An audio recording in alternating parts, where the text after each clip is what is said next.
Welcome to the Closeness podcast, your new sexual education. My name is Tari, I'm your host, and today we're talking about words, phrases, and expressions that you no longer need to use or keep in your vocabulary. We live in a different world nowadays, and these expressions are chock full of abbreviations, strange word substitutions, memes, expressions, quips, euphemisms, expressions that make us seem or sound cool, but deep down, they usually have a negative effect on ourselves or our partner, or they just wind up being fueled by our ego.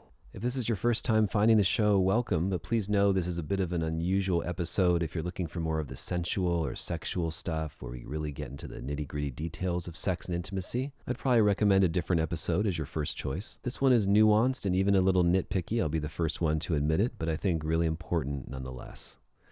Now, when it comes to humor, witty banter, playfulness, attractive and playful verbal sparring, I'm all for it. But being overly direct, hypercritical, rude and inconsiderate, delivering hard blows, delivering brutal honesty, it seems like a lot of people don't know where the line is, even if something like sarcasm is what sometimes sexually attracts people to one another. But some people pride themselves so much on being sarcastic that it's a requirement if you want to date them or have sex with them.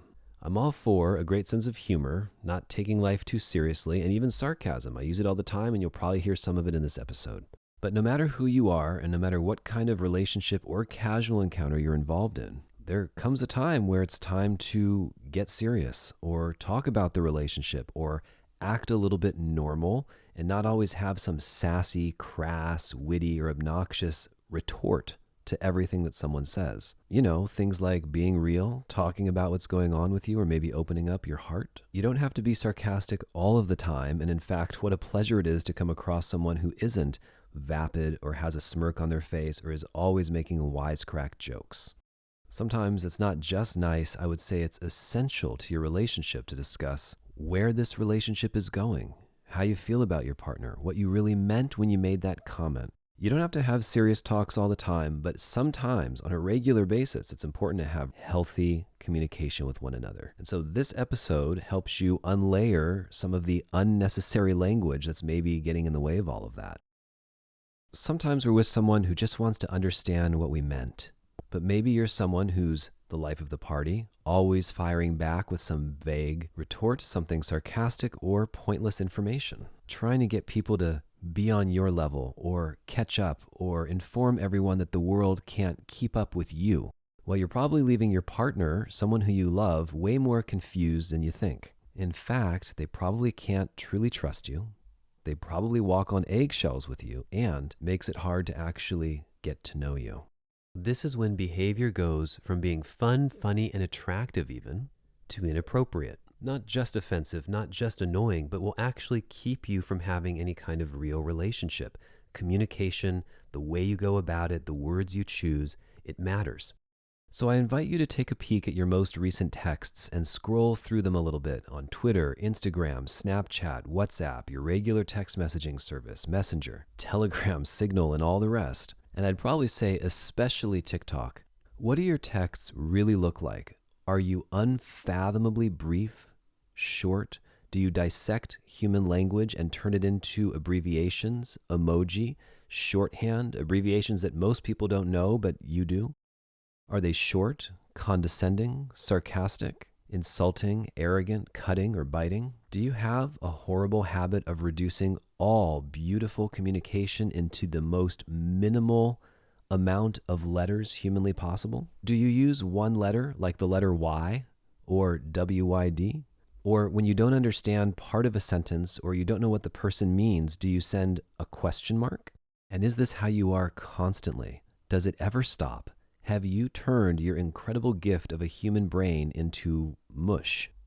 Did you notice from your text thread that you seem to be addicted to one-word responses like, hey, LOL, sup, chillin', bet, come through, you, can't, home, NVNM, working, busy, with family all day, no, love ya, FML, K. Or are you someone who sends endless amounts of emoji and responds and actually speaks fluent emoji? Do you use emoji to represent your life's emotions, such as laughing out loud, crying your eyes out, or of course, saying you don't know? If this is you, is everything a joke? Does everything need to be amusing all the time? Do you always need to be laughing? And is there a time when you ever take something seriously? What about the way you communicate with your loved one? Do you actually, in a given day, spend more time texting them than you do calling them or spending any kind of quality time with them in person? Are you someone who texts more frequently than actually saying hello with your voice? Do you take any response that you get from another human being, whether they called you, left you a voicemail, a voice note, or you saw them in person, and get back to them with a text message? What I'm asking is there ever any real, connected, deep, quality time spent together? Do you know how to be vulnerable, share who you are, or actually grow the relationship that you're in? So I want to share with you a collection of pitfalls to avoid, things not to say, things to say less, some new things to try out instead of the same old thing you've been saying. And of course, I'll include some new healthier habits to work on. If you really care about someone and you love them and you're invested in them, this will serve you immensely. Even if you think these expressions are small or harmless, they're mentioned here because on most occasions they do more damage than they do good. Now, it's extremely trendy right now to not care or pretend that you don't care about anything that anyone says about you or thinks about you. But we all know that this isn't really possible. You actually have to care what people think about you on some level if you want to exist successfully in this world. In fact, you can only get so far in life by not adhering to most social norms. If I started making strange noises on this podcast right now, in about 20 seconds, you'd stop listening. If someone walks by you on the street and lurches at you, in 1 second, you'd stay away from them. If someone's blinking their eyes harshly or shaking their head briskly, if someone's walking a little too aggressively or strangely, or it doesn't look like he's one of us, we all have a judgment. There are social cues and norms that we must adhere to if we want to be taken seriously and we want to exist in the world today.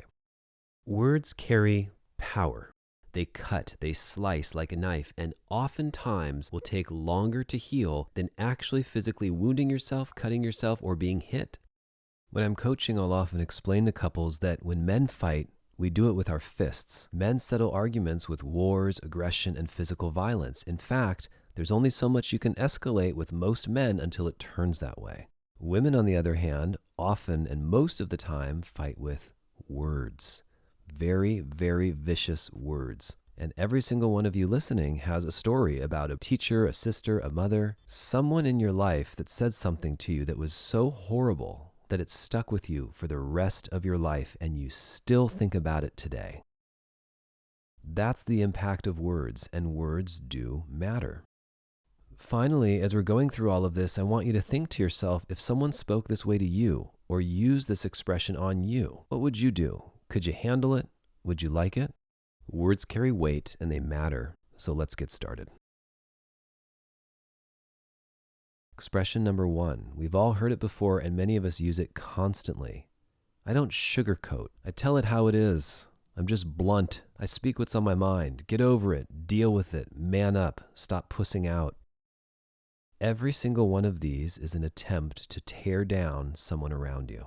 It suggests that however you deliver a blow to them, no matter what you say and no matter how strongly or negatively you say it, they should be able to deal with it because you don't sugarcoat. And then it's all under the sick and twisted guise that you're doing them a favor because, after all, you're just being honest. And perhaps because honesty is one of your highest virtues, it doesn't matter how you deliver the blow. You could package it in an insult. You could tear someone to pieces, and you can even push your own agenda as well. So it's a little passive-aggressive when you tear someone down in the name of being honest or direct. People who use these expressions are mortified by the other expression, sugarcoating. They're repulsed by it and disgusted by it, and they think it's extremely important to avoid. In fact, we live in such a polarized world right now where everybody does so much sugarcoating that it's become even more vile to the blunt truth speakers. And by the way, let me just add here, totally sugarcoating and not being forthright is a very unattractive quality to me as well.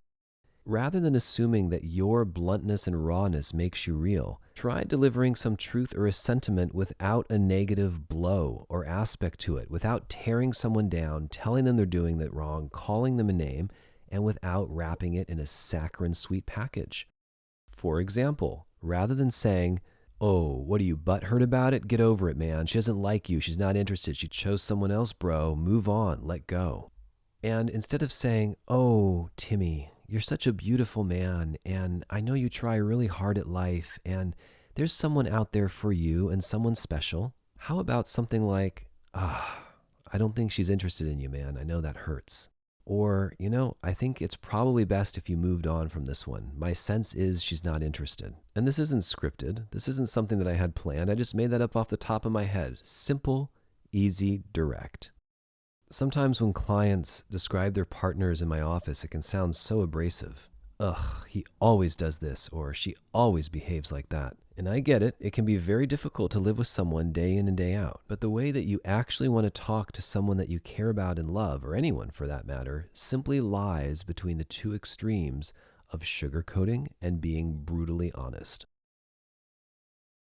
We'll call this next one Concept 1.5. And that's because this expression that you never need to use ever again is an emoji. The I don't know, shrugging your shoulders, not my fault, don't know what to tell you emoji. And in fact, the funny thing about this emoji is that it's rarely used to say, I don't know the answer to this question.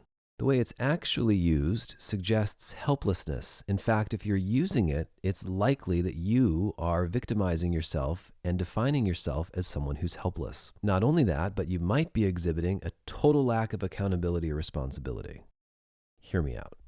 Here's a list of all the problems that this one little innocuous emoji represents. I don't know what to tell you, not my fault, I didn't do it, I don't know what else to say here. Here's a sassy response followed by a shrugging shoulders emoji to deny all my accountability. Deal with it, not my problem, I don't want to deal with it. I don't know what to tell you. It's not my issue. I didn't make the rules. I'm powerless. I'm weak. I can't do anything about it. I can't change it. I'm not willing to examine it. My hands are tied. What are you going to do? There's a huge difference in simply responding that you don't know the answer to the question, as in, I don't know, versus all of these underlying characteristics that most people use this emoji for. So if you're not trying to look helpless and you don't want to victimize yourself, or let someone know that you really don't care what they have to say, might I recommend selecting from one of 6,000 other emoji. All right, useless expression number 2. Who hurt you? Oof, this one is so awful. Someone shares their opinion, someone shares their feelings, and then someone will reply, who hurt you? Completely invalidating the other person's feelings. In fact, it's so poisonous because it assumes that whatever the other person's argument might be, it's completely irrelevant because they've been emotionally damaged goods. And the fascinating thing about this is we all carry hurt. We've all been hurt before, and someone has hurt us. In fact, usually it's more often women than men, if we think about it. Especially if someone is sharing their own pain or hurt, and then you double down and shine a spotlight right on it by saying who hurt you, you are in fact suggesting that the only possible way they might feel this way is because they've been emotionally damaged. If you want to maintain any healthy level of communication instead, get curious. Listen. Instead of demanding who hurt them, why don't you ask them a loving, sensitive, caring, or curious question about themselves? How did you arrive at this opinion? Or how did you get there? How did you land on this decision? Tell me more about why you think this way. Let me listen to you. Relatively useless expression number 3 is such an ingrained part of our culture, you probably used it 10 times today so far. I'm even guilty of using it from time to time, but when a word becomes so overused and ubiquitous, and when we use it for everything, it becomes meaningless. If you use a word to describe everything, it loses its value and hardly means anything. And that word is cute. I know, ladies, this is a big one for you. Cute. I'm cute. She's cute. That's cute. It's cute. Oh, he likes me? That's cute. Is there anything left in the world that isn't cute today? Our iPhones, our cars, our computers, our interior design? For most girlfriends, it doesn't matter what you wear, how tacky you look, how trashy you look, how classy you look. You might be wearing the most abysmal piece of clothing that anyone's ever seen, but if you ask your girlfriend, she's likely to say, that's cute. As long as someone says this 4-letter word, magically it makes anything okay as long as it's cute. Spandex with clashing colors, stripes, polka dots, no rhyme or reason or fashion sense, and you're wearing it with a ripped wife beater with ketchup stains on it? Cute. Now listen, I'm not the fashion police. Do I really care deep down what you wear? No, I don't. But when it comes down to things that you actually dislike, but your girlfriend or guy friend is wearing it, doing it, or saying it, and you call it cute, the question becomes, how then do you actually know what is attractive and what's not? What is cute if everything is cute? Take a look at your day and catch yourself how many times you say, "Aw, that's cute," or cute, or "Oh, he's so cute," or "She's just being cute," or "That was really cute," or "That little dog is so cute." Want a solution to this problem? Go to dictionary.com or allow me to assist and jump in with these wonderful things known as synonyms. If you in fact mean that something is attractive in a very pretty or endearing way, you might try endearing, adorable, lovable, sweet, lovely, amazing, even though that one's about to be really played out as well, appealing, engaging, delightful, dear, darling, charming, enchanting, attractive, pretty. The English language goes on and on. I'll even take it so far that using this word leads you to buying things for yourself that you don't need, you don't like, that don't really look good on you, all in the name of cuteness. Cute means that something is either sexually attractive or appealing or pretty or both. I think, for instance, some women can be cute. I would go so far as to say that cuteness, when it comes to women, is a quality that falls right in between average and basic and gorgeous and stunning. She's cute, not necessarily pretty, not necessarily gorgeous or ugly or deeply unattractive, just cute, which winds up kind of making it like average, basic, a 5, if you will. The next time you're in a dressing room with a girlfriend and she says, "How does this look?" and you know it doesn't look that great, do you think you'll be able to pull from memory any other vocabulary? If all you can say is cute, what you're conveying to your friend is, invest in this, purchase this, spend your money on this. Is beauty in the eye of the beholder? Sure. Can people wear what they want? Sure. Can you think something's cute and I might not? Absolutely. So tip number 1, keep an eye out on how much money you spend in the name of cuteness, which literally translates to in our society as basic. Number 2, observe yourself over the next week and figure out how often you use this word to describe almost anything. Does it give you meaning? And do you think you're making an impact in the world or making your friend feel good? By the way, I don't aspire to have a cute girlfriend, have a cute wardrobe, or be a cute guy. I want to be a cut above the rest. I want to be memorable, above average. I want the things and people I interact with to have special meaning to me. So don't set the bar so low with cute. The next expression to expunge from your vocabulary is, "It is what it is."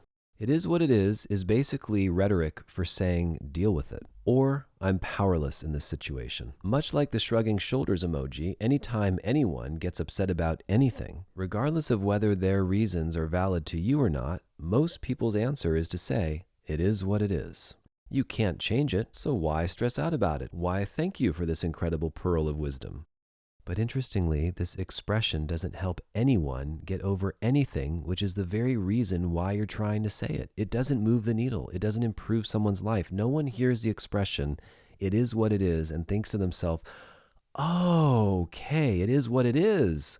Why was I stressing out about this to begin with?" That's not the way it works. Has anyone ever in the history of mankind been told it is what it is and had an aha epiphany moment that has solved their problem? What type of magical epiphany are you in fact expecting when you say this to someone? It has about the same effect as telling someone to calm down in the middle of an argument. When you've alerted someone to the fact that they just need to calm down, has it ever worked for you? Phrases like this can creep into our vocabulary without even noticing it. Expressions like this aren't things that you want to use regularly or in a professional setting or even with a loved one. To take an example that will probably hit home, imagine someone you love is standing in front of you and you say to them, "I love you." And they respond to you by being brutally honest and saying, "I don't feel the same way, but hey, it is what it is." How would that land for you? Using an expression like "it is what it is" completely abdicates responsibility. It shuts down the idea of creative problem solving, and it also forces you to admit to defeat. So most people seem to have a really hard time taking responsibility for their actions, or being accountable, or simply changing their own situation for the better. Why should all of this matter to you? Because nobody likes an irresponsible person. No one likes someone who's always got an excuse, never thinks it's their fault, can do no wrong, never apologizes. Someone who doesn't care how their feelings land on others, and when questioned, can simply say, "It is what it is." Comedian Jerry Seinfeld wonders why people who use this expression exist or are alive. Seinfeld would prefer that you blow air in his face Then to tell him it is what it is because he gets the exact same amount of information from that. Number 5, like I said earlier, like I said. Oh, and like I said before, I would strongly recommend trying to minimize the expression like I said, and consequently, I would try to not repeat yourself as often if there's no need to repeat what you said so that you need to say like you said. Now, if you think it's something that bears repeating, or you think it's helpful to the person listening, or you feel like they didn't hear you and so therefore you need to repeat yourself, perhaps it's appropriate to regurgitate what you previously said already and then repeat it once more. And I dare say it certainly is appropriate to sprinkle this expression into a conversation once in a while. I would still say you don't need to say like I said, simply say it differently if you feel like you need to repeat it. Often I see people ask others a very simple, clean question that only requires a direct, short answer. And as they begin to answer the question in long format, they often begin some long story and start speaking at length as if the person asked about their life story. When it happens to me, it always feels like these people are speaking at me instead of to me. And then before I can even make a comment like thank you or got it or okay, no problem, they're always on to, so like I said, and as I was saying, and like I said earlier, as though I said, sorry, what? Could you repeat that? Or I didn't catch that. So now I'm standing there listening to someone repeat information that I've already heard once, twice, or thrice, and they're doing it yet again. Many people will even use this expression within 30 seconds of their same expression, and everyone listening got it the first time. So this causes pain for 2 reasons. Number 1, it assumes the other person wasn't listening. And number 2, it just takes up someone else's time that they don't have to listen to them repeat themselves. What do? Well, one of my favorite solutions to this problem is to simply pattern interrupt the like I said. And so as soon as I begin to hear those words coming out of their mouth, I absolutely love to say, I got it the first time. No need to repeat yourself. Thank you very much. Have a great day. And it has stellar results. We don't get frustrated. The person talking doesn't waste a bunch of air. So the solution is to just not repeat yourself, and better yet, take a pause or a breath or go, and listen to what the person you're talking to might have to say next. The second negative aspect to saying like I said is that people use it to be passive-aggressive or just flat-out aggressive. They do it by drawing attention to you and trying to point out how stupid you are by needing them to repeat themselves. They believe that they've said the same answer multiple times, even if you're asking a different question, and so they use it to make you look bad. When would an appropriate time be to use this expression? This one actually has very limited use cases. Concept number 6 deals with expunging filler words from our vocabulary. Filler words. These are the things that we say before we actually start saying something of relevance. It's the way we start our sentences to try to look cool and mask insecurity. It also happens to be the way every TikTok and story and YouTube video seems to start these days. So I'm literally, sup, TM here, right? Check this out. So, I can't even, honestly. So no, bro, seriously, So I'm sitting in the car and you know what? Like I said earlier, and guys, like I said all the time, no, literally, cause like you always hear me say. How can I put this? So once again, for example, I'm gonna be really honest. Okay, I'm not gonna lie. To be honest, low key, high key, middle key. Yo, that was low key. Can I low key tell you something? The thing is, for example, I feel like literally obsessed. What if you just spoke from your heart or from a grounded place? If you want people to take you seriously and respect you, it's important to be an effective communicator. Have you ever started a conversation with someone and before they actually respond, every single sentence starts with, I don't know, I can't explain it. If you actually want someone to listen to what you're saying, try speaking with purpose and presence. Take a breath, think, distill it down to what's important in your head first, and then speak. Of course you have freedom of speech, but that doesn't mean there aren't consequences for talking the way that you do. Concept number 7 deals with sprinkling the occasional euphemism or expression or funny phrase into the conversation. And like I said earlier, it can also be fun. If you want to add something like, yo, off rip, or she's capping, or that's cap, or I'm not going to lie, or the word literally, or God forbid, low key, sprinkle it in sparingly. Some others include snatched, shook, keeping it at 100, draking, hashtag blessed, that's Gucci, eyebrows on fleek. And let's contrast these with some expressions and phrases or catchphrases that have pretty much gone out of style. And let me know, when you hear these today, are they cringeworthy? Do they sound ridiculous? Do you even know what they mean?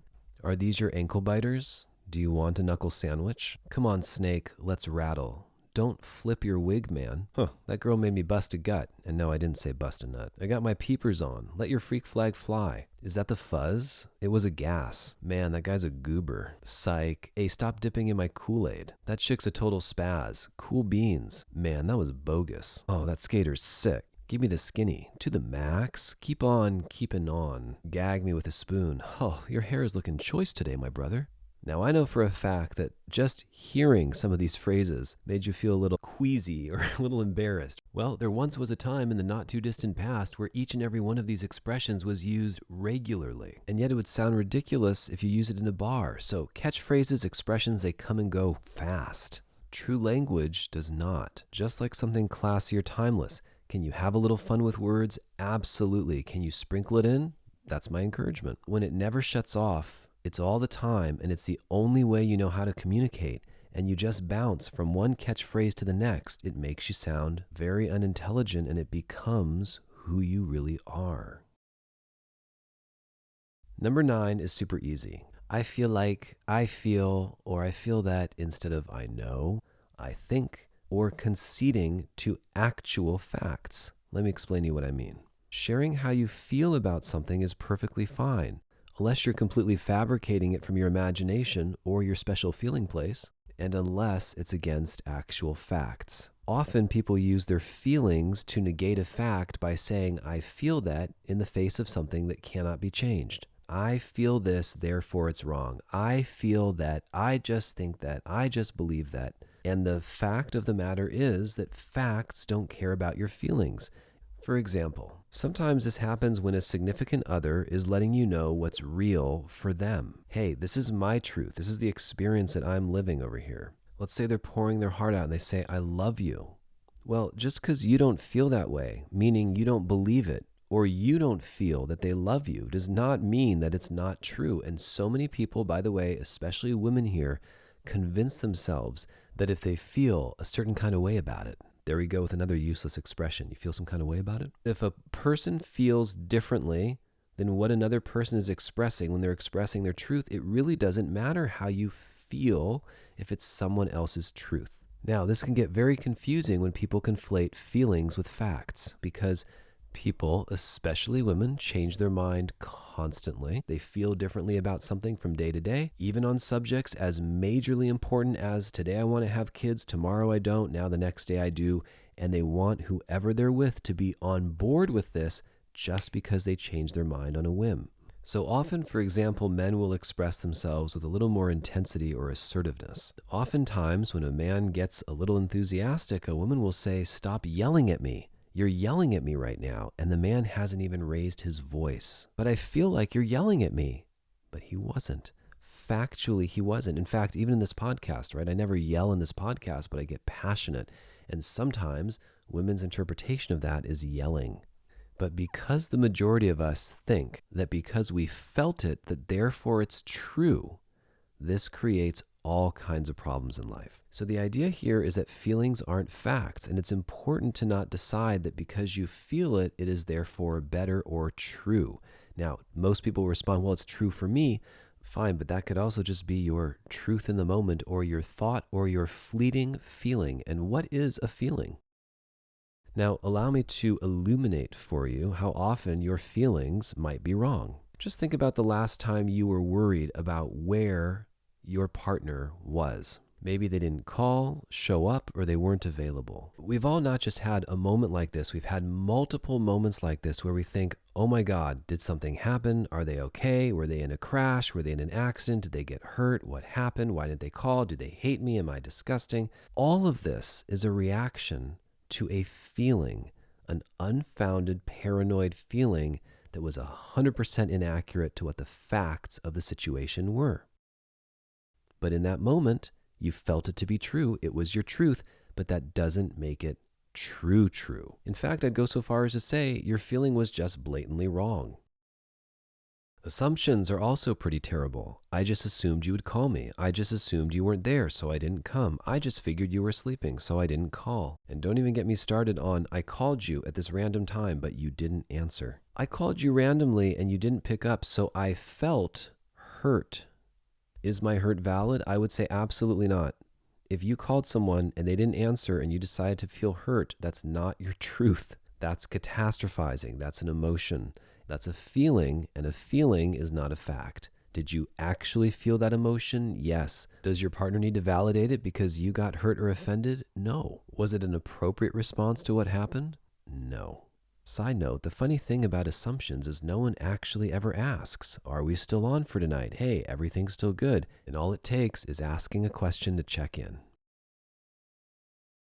All right, next is next time. It's a favorite phrase amongst people who love to reject others. It's a phrase used to suggest that there's interest sexually or intimately, but there actually isn't. It's actually a way to blow someone off and a different way of saying, I'm never going to speak to you again. But the other person almost never understands that that's what you're implying.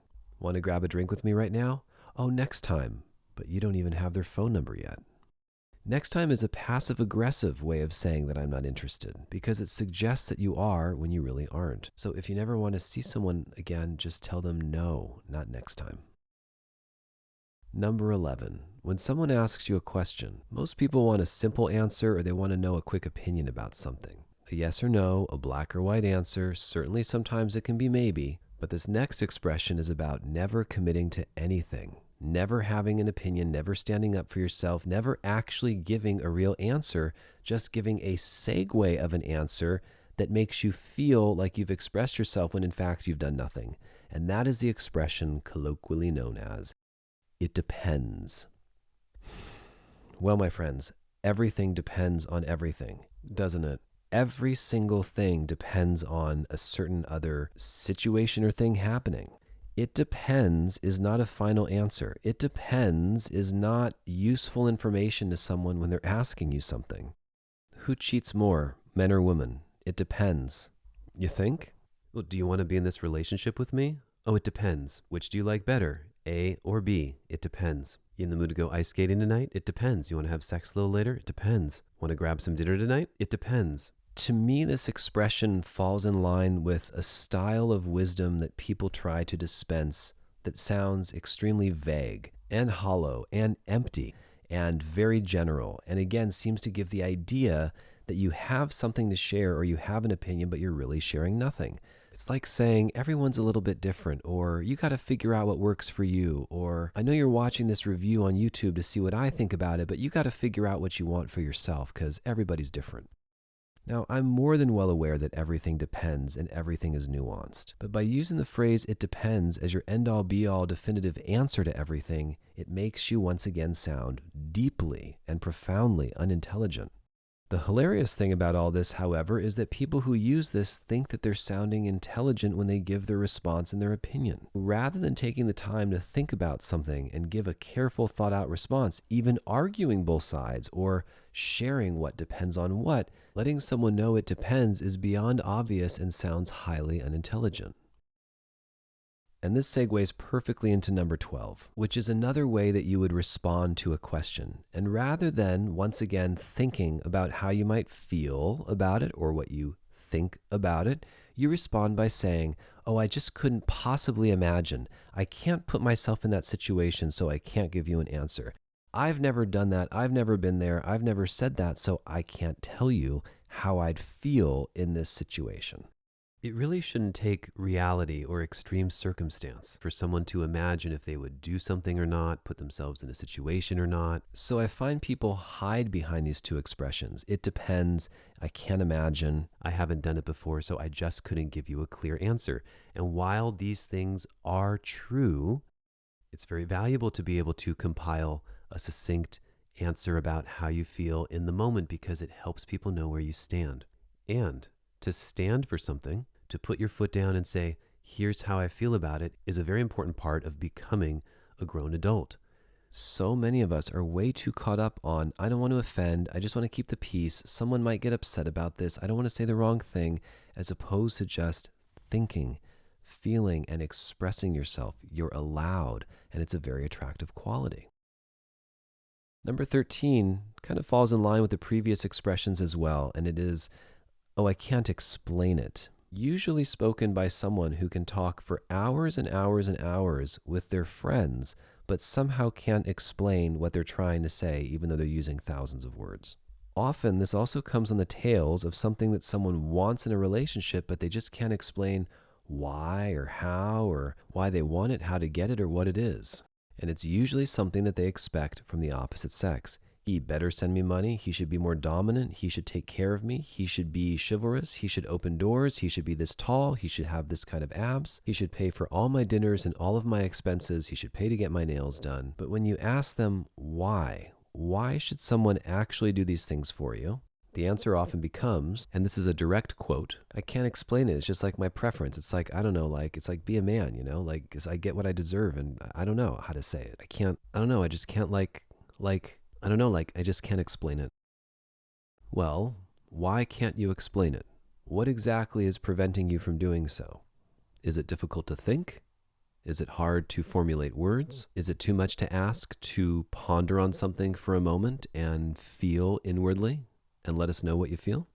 People find this answer so infuriating that it's absurd that it even gets spoken. Because, most importantly, why would you not be able to explain something that you expect, demand, and want? So many people feel they're entitled to something or that they expect it. They'll know it when they see it. That's what they deserve. But when pressed for a why, they just can't explain it. This statement is unfortunately often backed up by another useless statement known as, it's complicated. Usually these types of expressions are due to someone having a certain expectation of the world. Someone should do something for me. Someone should take me to dinner, buy this for me, treat me to this kind of lifestyle. They should do these things for me because I know my worth and know my value and I deserve it. What's the solution to this problem? Don't ask for and expect things that you don't have a valid why for. Most things we want in life, in fact, everything we want in life, comes down to how we believe it will make us feel in the having of it. And then furthermore, we believe that we're going to feel better than we do right now once we have it. If you can come up with a strong enough why, you actually can have anything in life. All right, useless expression number 14. I'm so picky, usually followed by, I have standards, I'm very choosy, I'm very selective. First of all, who do you suppose uses this expression more, men or women? Most people have never heard a man speak such words. So if every woman thinks that she's got very high standards and that she's very picky and choosy with her partners, but 80% of divorces are initiated by women and 90% of divorces are initiated by women if they're college educated, what does that say about a person's ability to be particular, selective, choosy, or picky? I mean, I could rest my case there, but if you have a string of exes or previous lovers or several people who have sex with you who you no longer talk to and you're no longer associated with, how picky can you really be? Do you have people on Instagram, Snapchat, or Facebook who you've blocked and they are people who you've also been intimate with or had sex with? Then you're not so picky. We all have chosen people in our past who are not a great fit for us. Who here can look back on all of their exes and say, he was amazing for me at the time, she was the perfect one for me at the time, everything was exactly as it should have been? I love this as a spiritual approach, but if you have, then why did they all come to a screeching halt? Has it always been the other person's fault? Number 2, we don't really have a choice when it comes to attraction. We don't generally get to choose who you like and who you don't. There are certain qualities and characteristics and fitness markers that get us excited. So that by default does not necessarily allow us to be all that picky and choosy. Number 15 is diagnosing mental illness when you are not in a position to do so and you are not a doctor. Using expressions such as, oh, he's a total misogynist. Oh, my ex was so toxic. Or this is what I hate about the patriarchy. He was so rude. I hate toxic masculinity. Oh, they're a total psychopath or sociopath. How is it that every single person's ex is always a narcissist? How is it that everyone's ex is always controlling? So we live in a world where we're now vomiting psychological and clinical diagnoses onto people, and we use these words interchangeably with normal everyday conversation, so it starts to make all of our current partners and ex-partners sound like horrible, terrible people because it makes most people feel a strong hatred or sense of disgust towards people who are flinging these words around because it's really like a strong defamation of character. How about just softening the tone? Joe can be a little selfish sometimes. Sometimes Jessica is a little self-absorbed. Jennifer sure has some interesting preferences, or everybody's allowed to have preferences, but hers are a little stronger than others. Or can you imagine if someone actually took responsibility and said, I'm feeling hurt because I'm not getting the attention I deserve, instead of, he's a narcissistic sociopath who never pays attention to me and only cares about himself. Number 16 is the idea that speaking poorly about someone else or insulting them, degrading them, or firing back is somehow a very attractive thing to do. Talk your shit. Shots fired. How are you going to clap back? How are you going to fire back? Here's a 15-minute YouTube video of someone reacting to something that someone said. In a rap battle, the entire audience goes crazy and applauds and screams and loses their mind when someone insults another person. In other words, people celebrate how well they tore someone else down. If you ever watched a roast of someone on YouTube or Comedy Central, you'll see an hour show of someone being ripped to shreds, all in good fun. If you really listen to some of the things that come out of these comedians' mouths, you will not believe how cold, biting, and wildly rude and degrading it is. At least to me, they sound like things that would stick with someone for the rest of their life, playing these sentences over and over in their heads. And I know a lot of you out there can't wait to say it's just humor, it's just comedy, gotta have a thick skin if you're gonna survive. And I know these are the same kind of people who hate sugarcoating and love to give brutal honesty. And yes, certain things should be water off a duck's back, but again, words carry weight. They can be very poisonous or they can be uplifting. To me, these roasts, these rap battles, it's all about public humiliation, and somehow everybody's in on the game. People get dressed up, wear tuxedos, go to a formal event, it's done in a beautiful theater, and yet the content, the energy of it, the vibe is really base. What's the answer? Consider when you speak and when you open your mouth, whether you are uplifting or bringing people down. Do you need to fire back, clap back, and fire shots? Can you bring something light, friendly, and constructive to the conversation? Or are your words filled with hate, anger, disgust, and rage? Useless expression number 17. Someone asks you a very personal question and you say, "Why do you ask?" And the only thing they can come up with is, "Just curious."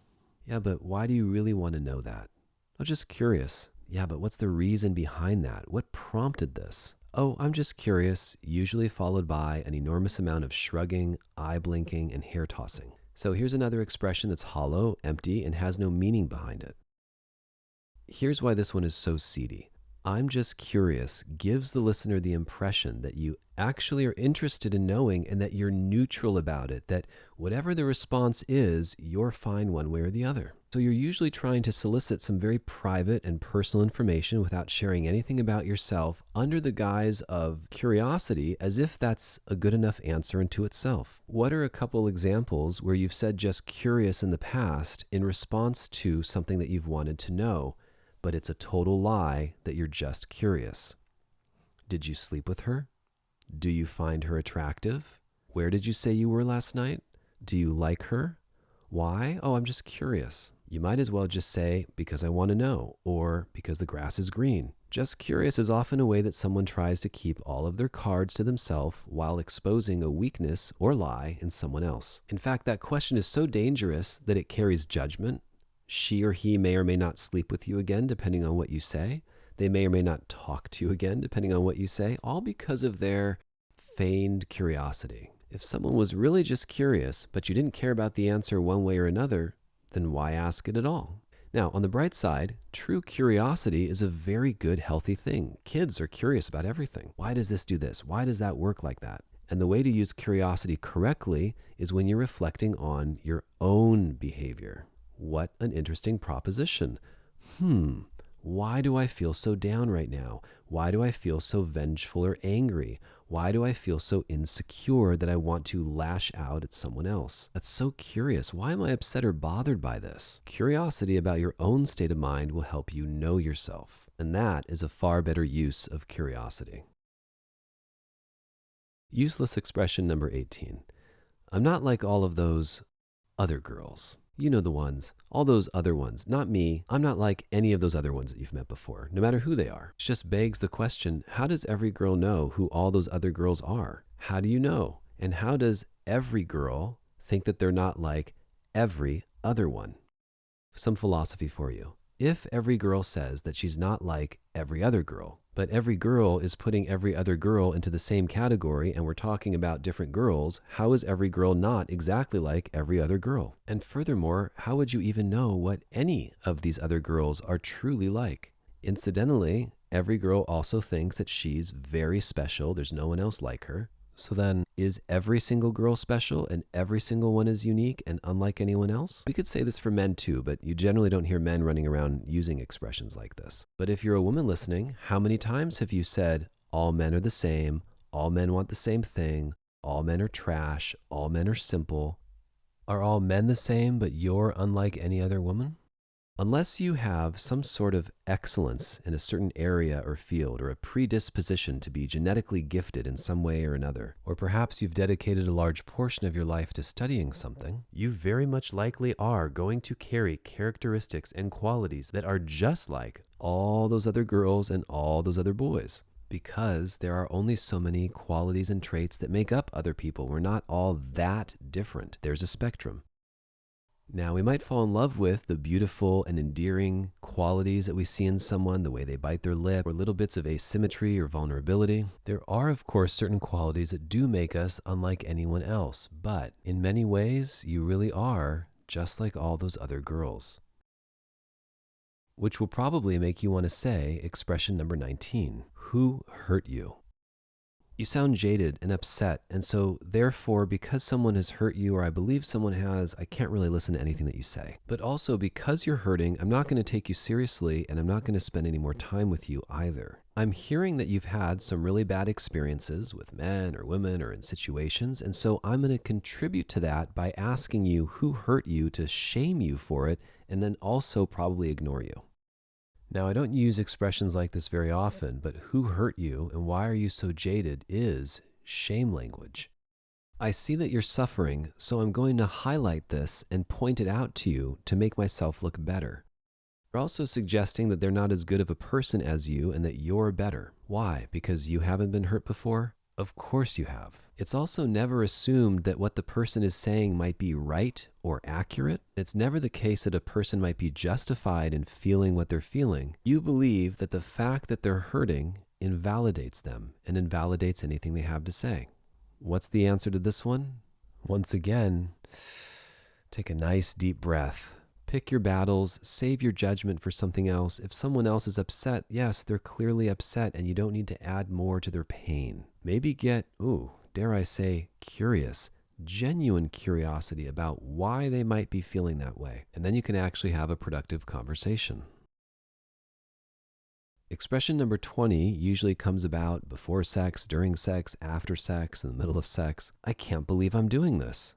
I'm so not like this. How is it that everyone has these exact same expressions at the ready to fire off? Was everyone sort of given a book at birth that said, anytime someone asks you anything or says anything, just fire off these basic ass responses?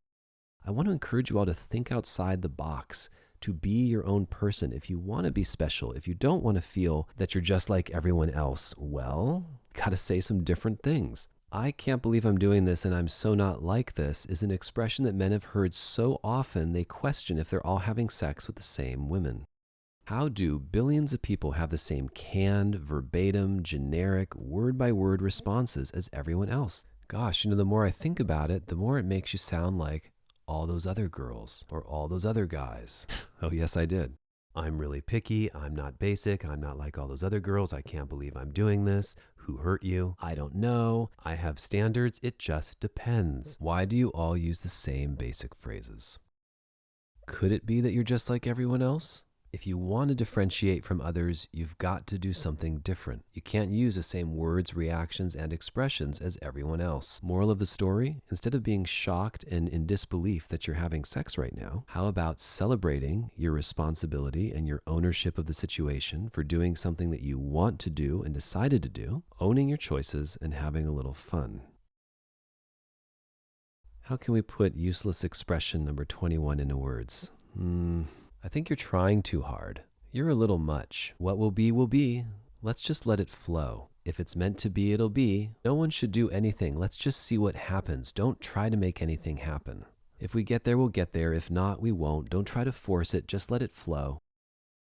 To illustrate this a little bit better, let's say person A and person B want to spend a little romantic time together. They want to have sex, and they both like each other. And person B is saying, well, let's not force it. I don't want to rush things. I want it to happen naturally, on its own, by itself, spontaneously. Just chill. Let's keep it relaxed. If it happens, it'll happen. If it's meant to be, it'll be.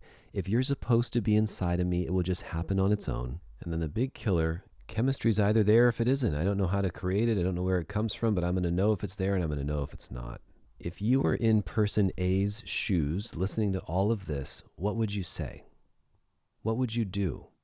Would you scratch your head and think, do I just sit here and wait? Do we just chit-chat and then magically our clothes come off? If I'm not meant to pursue or initiate or move things forward and we both like each other and it's just going to happen on its own, is this some sort of magical spell that makes it happen? Who takes action? When someone says just let things happen on their own, I wonder to myself, does someone suddenly feel like a rumble between their legs, clothes just fly off magically, and sex just starts happening blindly? On some level, it requires the will of someone else to do something. Now, person B might think to themselves, oh, this just happened on its own. It happened so naturally. But what I feel like person B often doesn't realize is that it took thought, intention, planning, action, decisiveness, assertiveness, confidence, and in some cases dominance to make it happen. Number 22. I recently heard this deeply moving and transformational quote. I look for someone who has shit going for them. That has their shit together because I don't know. I don't like messy people who just get your shit together. We're all adults. At this point in my life, I wouldn't want to hook up with someone who doesn't have their shit together. Why? I'm young, but I've always been mature for my age.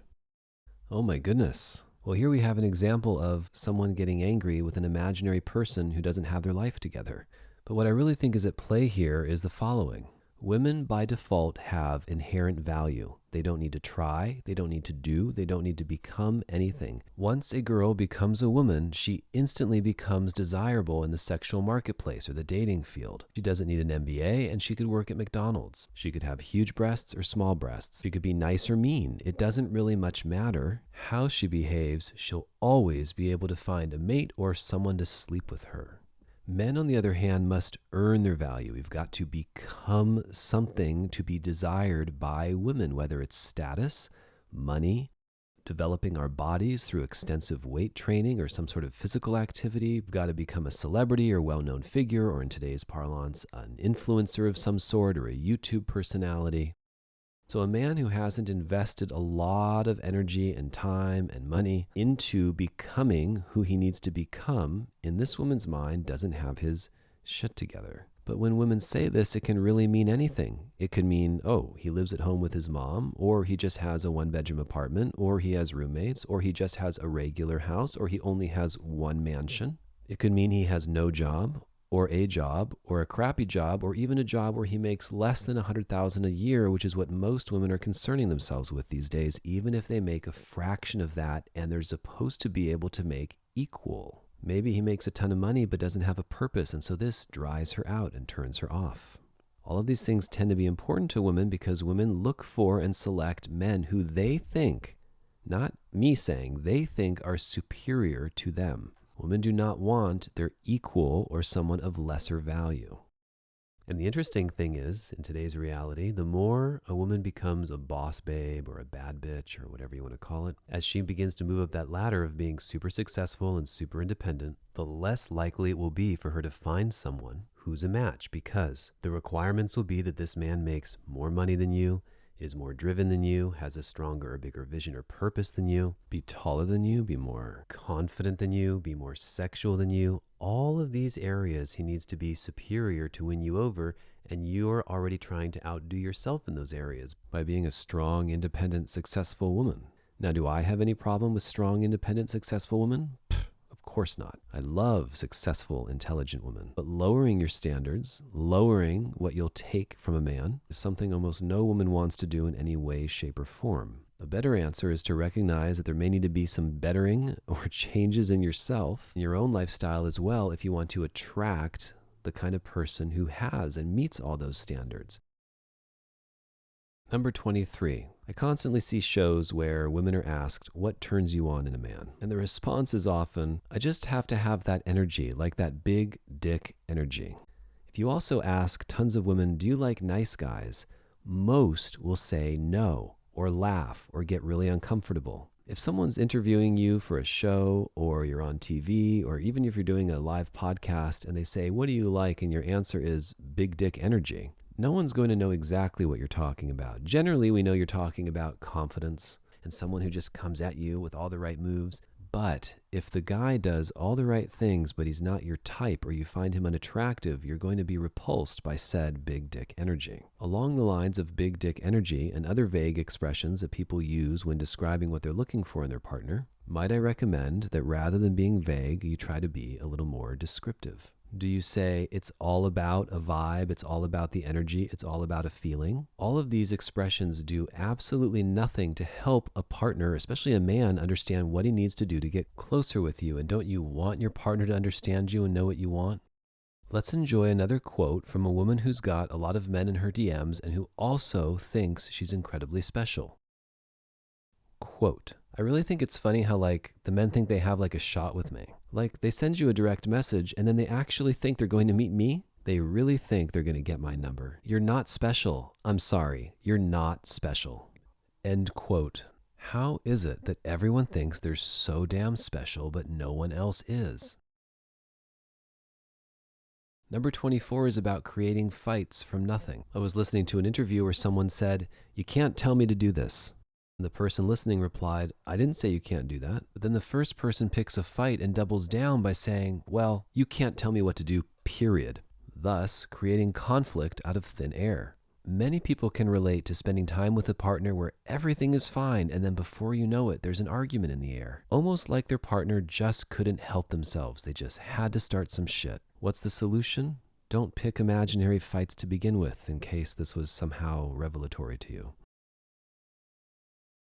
Number 25 is expressing judgment, or the constant plea from the peanut gallery to not judge. Don't judge. Don't judge me. You're so judgy. Ew, he's judging me. Just love me. What does it mean to actually judge? To judge means to form, give, or have as an opinion, or decide about something or someone, especially after thinking about it carefully. Well, that doesn't sound so bad, does it? Judging actually means you're allowed to have one opinion or another. It could be favorable or it could be negative, or it can be neutral. When you pass judgment on something, you can say, I love this ice cream. I judge it to be very delicious, or I just don't care one way or another. I'm neutral. That's my judgment. But today when people say don't judge, what they're actually asking for is for you to not think poorly or speak anything poorly about what they do, and don't hold them accountable or responsible for their decisions. Let me say that again. People today don't want to be held responsible or accountable for their own choices and decisions. They just want to have fun and do what they want. And when you hear that, oh, just let everyone be who you are, just do what you want to do. And if you don't hurt me and I don't hurt you, everything's okay. It all sounds okay superficially, but everything has consequences. Every action has a reaction. Why would someone only ever think positively about you regardless of your behavior, especially if you have deplorable behavior? For example, no matter how much alcohol you may drink, how many drugs you might mix, how many pill dependencies you might have, should everyone just not judge? How much sex they have, how hard or not hard they work, whether they spend their life shopping and sitting at home or playing around the internet or playing video games all day. Everybody wants to be seen in a perfectly favorable light, which, hearing it that way, sounds a little absurd, right? I would say most people today think that if you're not their best cheerleader, always giving compliments, admiring, giving them attention, supporting their work, their energy, their beauty, then there must be something wrong. They want you to constantly be validating and pouring attention into them because they are fundamentally insecure or wildly insecure.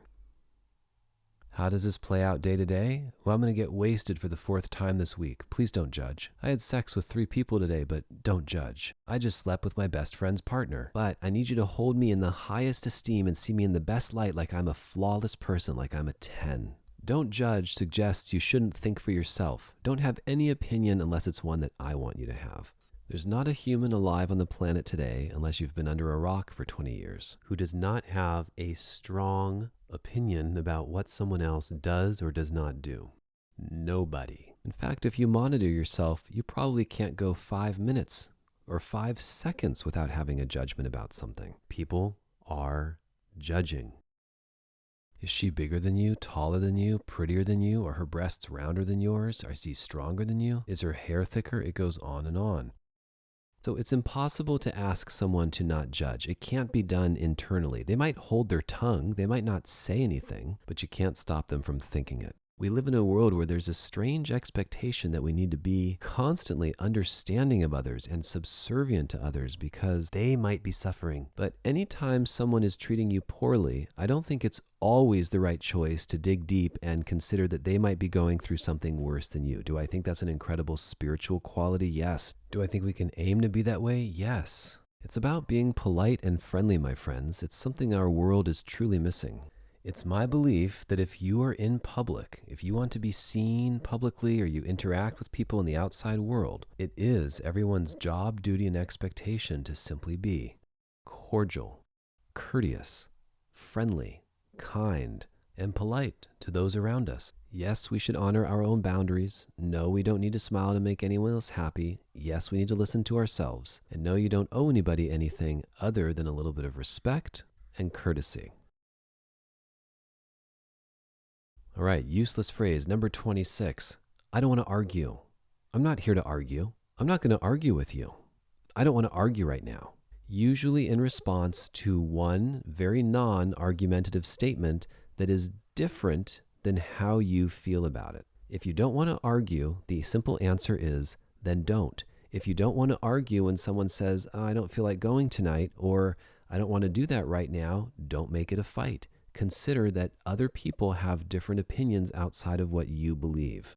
The kind of person who uses this expression is usually the one starting the argument by their tone and by using this very phrase. In fact, it wasn't an argument until someone said that, and then it became hostile. So consider if your partner is telling you an opinion or a feeling or sharing what's going on for them or simply letting you know that they feel differently about the situation. Give the benefit of the doubt that they're not trying to cause a scene or cause you distress or create a situation. I don't want to argue is something that's whipped out and pulled out or retaliated with so quickly that no one else even has the chance to form an opinion or express a preference before someone tells you that they're not here to argue. Why are people so quick to disappear or run away or get frightened like little delicate animals anytime there's a little bit of a conflict or a little bit of a disagreement or even just something where they were flat out wrong? Why make it an argument? Just have a conversation and move forward. Number 27, we touched on a little earlier, and that's the expression known as, it's complicated. It's so complicated. It's so complicated, I can't even explain it. Are you in a relationship right now? Oh, that's complicated. Is it? Or is it simply that they won't commit or that you're doing something wrong? Or is it just that you want one thing and they want something else? Is it that complicated that you can't describe it and you can't distill it down to 2 sentences? Usually what's going on is one partner isn't compromising on something, someone's not establishing a boundary, or someone's allowing one of their boundaries to constantly be crossed. Maybe they really love someone, but they're only feeling like the other person likes them. It's really not all that complicated. Think it through for a moment. Get it all straight in your head and try to speak in intelligent sentences. Number 28, I think you're going to know what I'm talking about immediately if I start referring to myself as a god, your lord, your liege. You can call me His Majesty, your king, or a divine masculine being. Chances are most of you will think I'm either crazy or a total narcissist. You probably wouldn't want me dating your sister or your daughter. You'd probably think I'm super arrogant or full of ego. And yet, somehow in our equal society, there seems to be absolutely no problem whatsoever with any female referring to herself as a goddess, a queen, someone who's walking the path of her divine feminine, A high priestess. Thousands of goddess circles and goddess gatherings are hosted every year. And let's remember here, these are not women or girls. These are not human beings. These are divine feminine goddesses. For me, this language doesn't do much other than bolster someone's ego. If a man calling himself a king or a lord sounds arrogant, or a man who has too much pride is unattractive to a woman, but a woman constantly sees herself as a goddess, how can she not see herself as someone better than any other human being? Don't we already do enough of that already? And this is coming from someone who actually does believe in the divine masculine and feminine. But if you refer to yourself as a goddess or a high priestess to demonstrate how much better you are than others, or how much better your circle of goddess female friends are, or more to the point, how much more evolved you are than anyone else, it's actually going to create a lifelong problem for you. I think healthy self-esteem is good, confidence is great, understanding your God force within is fine, but a lot of this behavior creates expressions like, if he wants to be with me, he needs to show me that he's worthy. And do you ever see women trying to prove how worthy they are? If you were with a partner who you loved a lot, and someone referred to him as that man over there, and he overheard that and said, listen, I'm a demigod, how long would that last? How long would that relationship last? All right, winding it down with the last two, number 29 and 30. It's a very delicate matter known as flipping the script, and it happens when your significant other decides to share a piece of themselves with you, let you know why they're hurting, and opens up to you, but you in turn flip it and make it all about you, usually causing a fight and argument, usually crying, and usually making the person stop paying attention to what they need and basically just make it a big scene about yourself. And here are a few examples of what an incredible communicator might say that in turn causes someone else to flip their lid and have a terrible reaction. It hurts me when you do this. Babe, I really want to get this right. Can we talk for a few minutes? Or, babe, it's really hard for me to not hear from you for this long or this many days. Or, I understand you're not a big texter, but can you at least call me to let me know you're okay? Or, let me know when you land safely. When you vanish for hours on end, late into the night, and I have no idea where you are, that really causes a problem in our relationship. Could you call me for 10 minutes? Or when you prioritize Facebook and Instagram over our relationship, it hurts. When I've called you a couple times and you haven't gotten back to me, but I see you posting a story to your Instagram, that stings. Or I notice that you see all of your likes and comments and respond to everyone on social media. But when I text or call you, you don't answer, or it feels like I'm at the bottom of your list and I'm your husband. I want you to prioritize me in this relationship. I hear you say words like I love you, but your actions speak louder than words. Clear examples where your partner is expressing true hurt and maybe they feel deprioritized or unimportant, and you know that there's been a change in your behavior. Maybe you're not using sweetie, honey, baby, loving words anymore. Maybe you're not using the same emoji that you once used.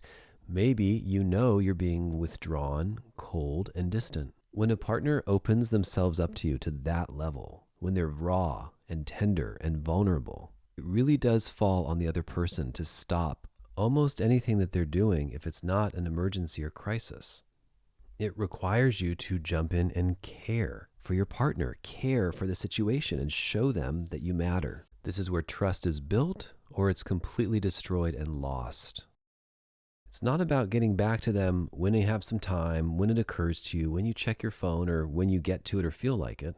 Putting them at the bottom of your priority list after you check your social media. If you care for and love someone, your response time should reflect that immediately, barring the obvious times when you're in meetings or truly can't respond.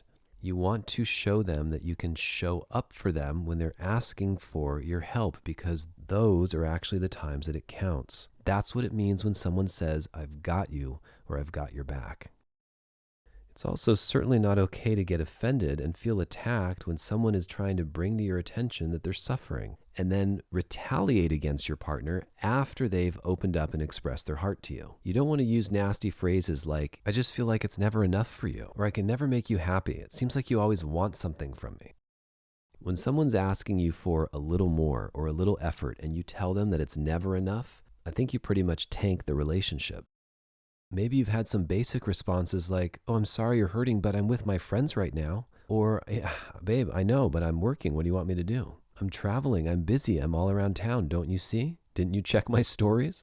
And I think one of the worst ways to be treated is to be really nice to your partner, but not budge an inch. I see you're in pain and I'm sorry you're in pain, but no, I'm not going to call, or no, I'm not going to come home, or I'm not going to give you a hug, or I'm not going to give you any love and affection. Oh, you're feeling hurt and distant? I can also be hurt and distant. Saying I'm sorry you're hurting does not solve the problem. You ever come across someone who exaggerates when you express your pain to them? What do you want me to do? Just call you and text you all the time and just not do anything except sit by my phone and call you? Please understand, I'm working here. Don't you see how hard I'm working, even though I found time to be with this person and that person and this person? So number 30 is any kind of retaliation that makes you the victim when your partner is coming to you for help, love, and support. When your partner's hurting, it's not the time for you to bring up or air out the stuff that's bothering you. It's time to listen to them. You can bring up your stuff a couple days later or the following week, but right then and there is usually not the place. You deciding to suddenly take space or pull back more from your partner is actually going to be devastating to your relationship and most likely cause incredible pain. It obliterates trust and it creates deep resentment that can only be solved by giving love. To repair something as severe as this, it can often take weeks or months, or it'll just destroy the relationship because a certain level of trust is broken, and it makes the person who comes to you in need feel like they can't trust you, that you're not safe, and that their feelings will never be met because you're just going to flip it around on them. If you can't manage to respond in a healthy way yourself, go get a therapist or come see me or get yourself a coach and have your conversations mediated until you can hone those necessary communication skills. What's the answer to this problem? It's actually quite simple. Understand that if your partner is expressing something to you or they're upset, it's because they're hurting. And they do need something from you, a little presence, love, and support. Not endless love and support, not stop everything for days or weeks. It's usually just a few present moments of love and care. It simply requires you to not be reactionary. No need to self-deprecate and say, oh, I never do anything right, or I failed again, or nothing I do makes you happy. All you have to do is acknowledge that what you are doing is hurting someone else.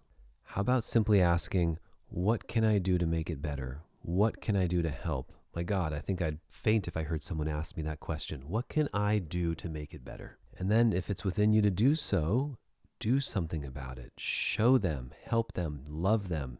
It almost always just requires some presence. And I assure you, it's not your partner asking you for 10 more dates this week or for you to run 50 more errands or to text them 100 more times. It's nothing outrageous like that. Saying I'm sorry is really only a starting place. Sorry for what? And even if you can say what you're sorry for, are you really genuinely sorry? Are you going to behave differently? Just saying I'm sorry doesn't mean a whole lot if it's not followed by action and consistency over time. If all you've got are words, I'm sorry, and I feel bad, and I don't want you to feel bad, what are you really doing for the relationship? How are you showing up? What are you bringing to the table? Your partner needs to feel like they can share things with you in a safe space without having it flipped around and leaving them feeling attacked. And that, my friends, concludes quite the rant on over 30 expressions, catchphrases, and things that we no longer need to say or that we can expunge from our vocabulary. Thanks for joining me on this very interesting journey through language today. I hope you got a lot out of it and that you feel inspired to love your partner even better than you ever have before.